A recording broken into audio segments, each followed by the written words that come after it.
Employee listening is really a leadership skill. It's a muscle that you need to work. It's not a checkbox. It's not just a survey. It's a skill, one that separates good leaders from great leaders. Welcome to Voice Activated, the podcast dedicated to unlocking the power of employee feedback. I'm Sean Fitzpatrick, founder of TalentMap and your host. In each episode, we'll dive into real-world examples and best practices, as well as some lessons learned from employee surveys, pulse checks, focus groups, 360s, and more. If people are at the heart of your business, you're in the right place. Expect open conversations, practical advice, inspiring stories from companies that are getting it right, and some reflections from those who've hit a few bumps along the way. Tune in, listen up, and let's activate the voice of your employees. Welcome to Voice Activated, a podcast about leadership, culture, and the real work of listening in today's modern organizations. I'm your host, Sean Fitzpatrick, and if you're a people leader, a people-first executive, a VP of HR, or a culture champion, this podcast is for you. I'm here to bring you the modern stories of the leaders today navigating the real work, the messy middle, if you will, in today's organizations. No buzzwords, no frameworks or pre-formatted approaches, but real conversations about what works, what doesn't work, and what we're learning along the way. It's going to be about real conversations and how organizations are tapping into one of the most underused resources they have, the people and innovative ideas these people have. It's going to be about just real conversations and about how organizations are tapping into one of the most unused resources they have, their people, and how to get the most out of them in terms of ideas, suggestions, and create better places to work. A lot of people ask me why I started TalentMap or how I got involved. And I thought what I do is just share with you a story that started about 30 years ago for me. It was in northern Alberta, and it was one of the most powerful leadership lessons I've ever learned. My first real consulting job came out of grad school. I was a freshly minted MBA. I look really good on paper, didn't know shit. And here I was in northern Alberta in a pair of steel-toed boots, hard hat, and finished my safety briefing and ready to get out into the field. I joined a company called RLG. RLG International is a implementation, coaching, consulting company. They're a lot different than some of the firms you might be familiar with, such as McKinsey or Boston Consulting Group. McKinsey flies in, studies an organization, often produces very large and extensive decks in terms of strategy and direction, and then usually flies out maybe within a few weeks or few months. RLG is a lot different. What we do is we actually work side by side with managers, team leaders, shift supervisors to actually help implement real change. It was really fun work, really exciting, really enjoyed it. And I learned a shit ton of things on how real management works. Well, my first assignment was in the oil sands in northern Alberta. This is a couple of hours north of Edmonton. Now, if you've never seen the oil sands, let me tell you, it is something that you'll never forget. It's almost like being on another planet. When you first go over and you see some of the open pit mines and the size and scope of the operation, it takes your breath away. It's awe-inspiring in many ways. One of the things you notice right away is the size of the equipment. When you're there, you see some of these heavy hauler trucks, and the oil sand is somewhat famous for these trucks. These trucks carry 400 tons on each load, and they operate 24 hours a day, 365 days a year. And they've been doing that for 30, 40 years up there. But just to give you a sense of how big these trucks are, the average, as I mentioned, carries 400 tons. That's one truck. Well, you might go, well, what's a ton? How much is that? I know it's roughly a couple thousand pounds.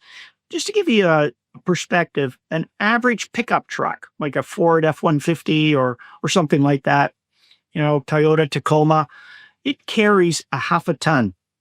So one of those big trucks in the oil sands is equivalent to what 800 pickup trucks can carry in one load. So that's a massive amount of dirt that they're moving around up there.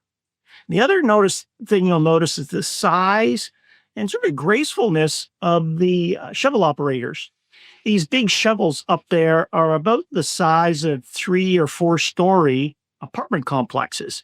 These things are huge. They're, multiple stories high. You have to climb up many ladders to get into the cab. Each of those shovels, one scoop carries, 100 tons. So it takes about 2, 3 scoops, 4 scoops maximum to fill up one of these heavy hauler trucks. So the sheer size of it is something that you'll never forget. And the size of the operation is truly awe-inspiring. In fact, in my first couple of weeks up there, I felt a little bit out of my depth.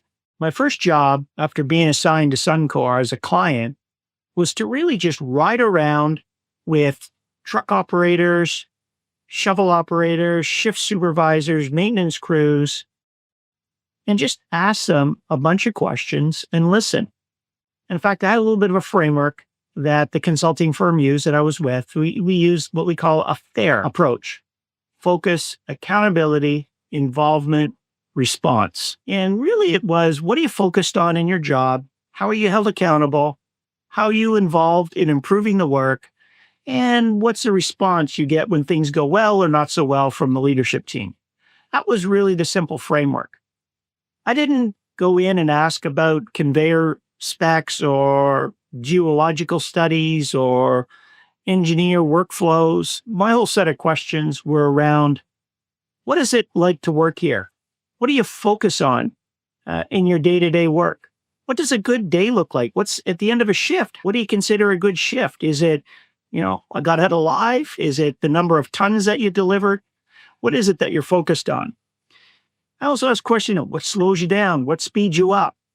What would make you do a better job? These are the types of questions that I asked. And all I did was ask them and then listen. So I rode shotgun, with the heavy haulers. I, sat in pickup trucks with shift supervisors as they juggled their radios and talking to people and coordinating work and visiting different sites and locations. I sat in and observed and talked with maintenance crews as they tried to retrofit heavy haulers when they come in for maintenance, which is really regular because it's a lot of equipment moving around out there. And what I find when I sat down and asked them questions and just listened, they told me everything. They told me about bottlenecks. They told me about hot spots on conveyor belts that affected production. They told me about the layout of the parts in the maintenance bays and changes that they would make if they could actually speed up the ability to service some of the equipment faster. They told me about scheduling quirks with coffee breaks and how they slowed things down in terms of production. Basically, they told me everything in a very open, honest way. What was interesting, none of these ideas were mine. Every single one of them came from those doing the work, the people closest to the job. Well, a few weeks later, after I asked all these questions, collect all these data points, have all kinds of ideas, I had to present my findings to the general manager, the VP of extraction, as well as the executive vice president of oil sand operation. I had spreadsheets, catalog of ideas and suggestions, just clearly documented, all kinds of diagrams on how things could improve. But here's what caught me off guard, particularly as I moved up in higher levels of management and presenting the data. They seemed less and less interested in the individual ideas and improvement suggestions. They didn't want to see my catalog of ideas. They didn't grill me on conveyor specs or engineering workflows. What they asked about was the culture. They asked about the people. They asked about how morale was. They were listening, these executives, for something deeper. They already knew intuitively that the real value wasn't in the list of ideas and suggestions. It was in harnessing the mindset of their employees on an ongoing basis. They understood something that I didn't understand yet as a freshly minted MBA, and it took me a long time to grasp it. But when I did, that shift in thinking hit me like a ton of bitumen, if you know what I mean. That's when I realized a lot of these executives already had a pretty good sense of what some of the improvement ideas were. What they were really paying attention to is the culture and how to improve it to tap into ongoing suggestions, improvements, and business performance. That's when I sort of got it. Well, at least a little bit. At least the seed was planted in my head on what they were up to as an executive team. Over the next 3 years, I stayed with Suncor and stayed with RLG. And of course, my work shifted from data collection to being an implementation coach. So really working side by side with the shift supervisors, team leaders, truck drivers on operational improvements. Well, the improvements came and they came fast and they were real. Some of the things we did is we changed out the tires on the conveyor belts. Now, these conveyor belts run for kilometers because, of course, as you mine further and further away from the extraction plant, you have to convey the oil sands into the plant for processing. And all of these conveyor belts are held up by rubber tires made by Goodyear, Michelin, and other tire manufacturers. Well, what was interesting is a lot of the maintenance crew knew that certain areas of the conveyor belts would catch on fire. And of course, as soon as they caught on fire, the conveyor belt would have to be shut down, the fire would have to be put out, and they'd have to switch over to another conveyor belt. They had a parallel conveyor belt. And it was only interesting in talking to them why that was happening, what could be causing. Did some of the shift supervisors suggest that maybe it was an impact or a compound in the rubber, or the type of rubber they were using, or the type of pattern or the tread on the rubber on the tires that caused the friction? Well, working with that team, they started to work with their supplier and actually change different rubber compounds, different tread patterns to try them out to see which ones actually caught fire more or less. And over time, they were able to work with their tire manufacturer and actually get the right type of tire compound that were much less likely to cause a hotspot and actually reduce production. So that was a fantastic win. Again, that wasn't my idea. I just helped ask questions and listen. Another interesting job we did when we were there is we reorganized the maintenance bay. But again, that was one of the early ideas I heard. They started to view the maintenance bay, in particular the heavy haulers, more like an F1. How do we get that piece of equipment in the pit stop, service it, and back out on the road as quickly as possible? So they started to reorganize where a lot of the equipment was set up. So whenever the truck came into the bay, which is a covered bay, very large buildings, and when they moved in beside the equipment that was already laid out, it was much quicker and faster for the maintenance crews to actually install it, make the oil change the tires, or whatever needed to be done to keep that piece of equipment rolling. And if you can imagine, these pieces of equipment are $10, $20, $30 million each. So these trucks have to get back out on the road fast because that's a lot of capital to have tied up sitting in maintenance. Finally, one of the most interesting changes that came out of the crew was changing how coffee breaks run. Traditionally, they stopped at a coffee shop, or coffee house it was called, which is a little shack out in the field where they made coffee. All the trucks would stop around 10 a.m. or at the beginning of their coffee break. And they would, come in from the field and eventually pile up. Everyone have coffee.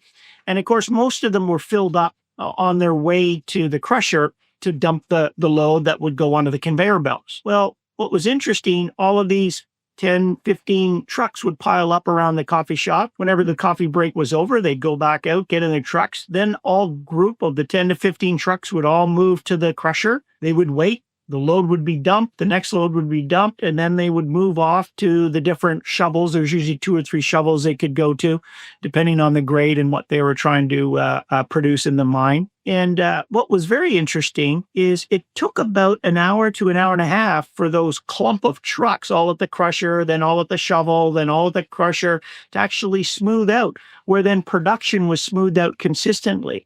And there were no gaps in the production of oil sands going into the extraction plant. Each of these individual ideas saved millions of documented dollars. It lowered the cost of production for Suncor and had a significant impact on the financial outcome of the business. In fact, a funny story, when we started working with Suncor, the executive team was concerned about our consulting fees rate. So what we did is we did a performance-based rate. So we said, well, we'll take a lower base rate and then give us a performance of every, per ton of bitumen or, raw oil sands that we help you increase in production. Well, about 6 months into the work, our client quickly realized that he was going to owe a lot more money because we were able to facilitate these ideas out of people and capture them and actually implement them in the work.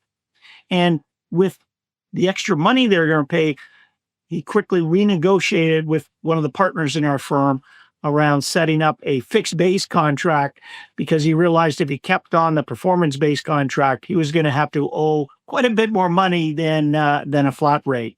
So just to give you a sense, all of these ideas for improvement were never out of my head, never out of any suggestions I had. In fact, I knew nothing about oil or the oil business going there. I just would sit and listen and help facilitate, really acting as a coach more than anything else. So the real lesson that I learned from there is those closest to the work really do have some of the best ideas on how to improve it. And the true work of leadership is to listen and learn how to release all that potential. Well, after Semcor, I ended up leaving RLG and I joined a startup in Ottawa, Ontario, Canada. And that eventually led to the founding of TalentMap. And you can probably guess what I focus on now: employee feedback, organizational culture, and really enhancing the voice of the employee, trying to help organizations tap into that untapped potential and unleash all of those ideas, suggestions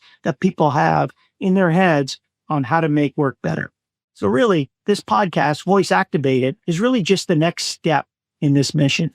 It's for leaders who are in the trenches, who are working in that messy middle of trying to get things done. They don't want more frameworks, more philosophical approaches. They want to know what's actually working and what's not. So Voice Activated are for operational managers, CEOs of small to mid-sized businesses, VPs of HR, CHROs, even organizational cultural champions inside of organizations who want to figure out in real time how to make things work under real-time constraints. And as I mentioned, we focus on small to mid-sized businesses primarily, anywhere between 100 and about 5,000 employees. We find that these organizations are in a bit of a unique position. They're too big to fly or operate by instinct. They need structure, they need order, they need systems, but they're not as big as some of the global players out there. So they need to be flexible, they need to adapt, they need to be competitive in today's workplace. And they don't always have the bench strength that a lot of these organizations have. They don't have a leadership group. They don't have an organizational development group.